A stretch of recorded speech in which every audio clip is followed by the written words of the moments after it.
Welcome to an episode of 99 or Bust. So, as usual, guys, jump right into it today. The card we're going to be talking about is Winds of Abandon. Now, Winds of Abandon is a 1 and a white sorcery that says exile target creature an opponent controls, and then its controller searches his or her library for a basic land card, puts it on the battlefield tapped. It also has Overload for 4 and 2 white. Overload just replaces the word target with the word each. Now, normal 99 or bust, we're going to be getting into the floor to the ceiling and discussing whether or not this card should be part of your 99. Now, as normal, we're going to start with the floor, where it's at its lowest point. The fact is, it's a sorcery. It's 1 and a white sorcery to exile a creature, and its controller gets a basic land tapped. Now, I know I praise cards like Path to Exile, but this is just a worse version of Path to Exile. At its baseline, at its worst, it's just a bad Path to Exile.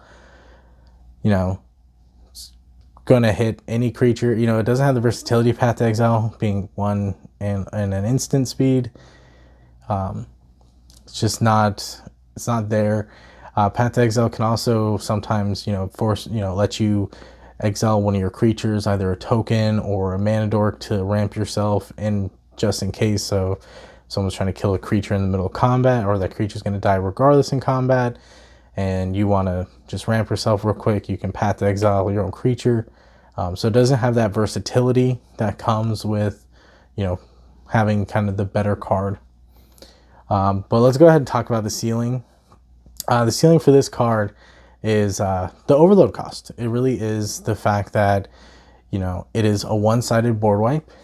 It hits all creatures each opponent controls. Yes, it's going to give them a bunch of lands if they have a bunch of creatures. But generally, when players are going to be, playing this spell, they're going to be playing it to try to win. You're not really playing it to, stabilize the board, because, you just ramped your opponent a bunch while you've tapped out for 6, and they're now going to untap with a bunch more mana.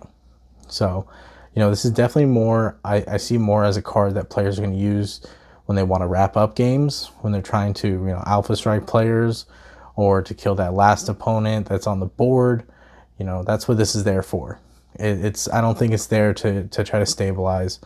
You're not going to stabilize the game by doing that, but you're definitely going to knock some players out. You're playing it, when your board state's huge. You're getting ready to cast that. What is the sorcery? I can't think right now. Wow, I can't talk either. What is it? The 2 and 2 green? All creatures get +1/+1 in infect. If you play that and then exile everyone's board state, yeah, that's 10 mana.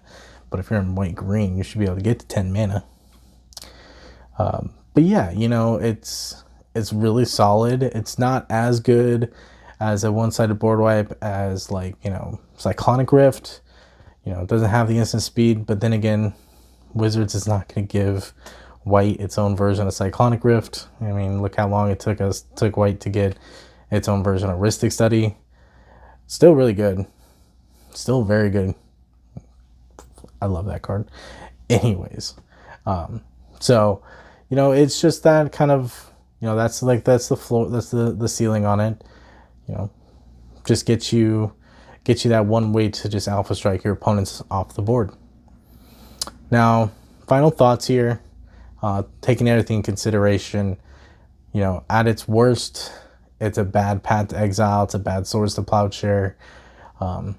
It doesn't have the versatility of either getting you another land or gaining you some life. It can only hit your opponent's creatures, which, it's pretty good at doing. But then at its best, you're looking at a one-sided board wipe.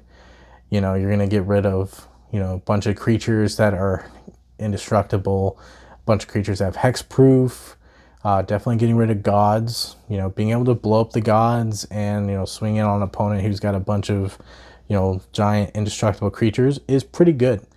So my final conclusion would be, I definitely think it's worth putting in the 99. If you are on a budget, it's a very solid budget card. You know, it's only a couple dollars. And one-sided board wipes, I think, are really good in creature decks. Decks that want to swarm the board, or decks that just want to end the game with one big swing. You know, just exile your opponent's things and just swinging for the win. But that's my thoughts like usual, guys. Let me know what you think down in the comments section below. As always, new videos coming out every Sunday, Wednesday, and Friday. I know I missed a video, and I do apologize about that.